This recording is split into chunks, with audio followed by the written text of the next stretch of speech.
ত্ৰিপুৰা লোকসকলে নিজৰ প্ৰাপ্য সংগ্ৰাম কৰিবলগীয়া হৈছে তেওঁলোকে দেখা পাইছে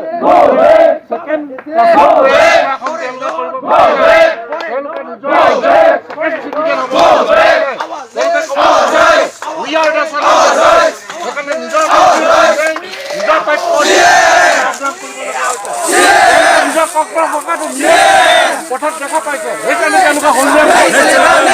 দেখা পাইছে যে 93% লোকসকল হৈছে ওপৰৰ পাছে তেওঁলোকে তেওঁলোকৰ জাতিটো জেগাত নিজৰ প্ৰাপ্য নিজৰ কাৰণে নিজৰ জাতিৰ কৰিবৰ কাৰণে বিপুলী ৰাইজসকলক ত্ৰিপুৰাখন ৰক্ষা কৰিবৰ কাৰণে এইটো কথা স্পষ্ট কৰি দিব বিচাৰিছোঁ Tripura is not a dumping ground for the illegal foreigners যদি সেই ইলিগেল ফৰেইনাৰ্ছসকল ডাষ্টবিন বনাব বিচাৰে লোকসকল প্ৰস্তুত আছে জানে সেই ডাষ্টবিন আৰু তেওঁলোকে সেই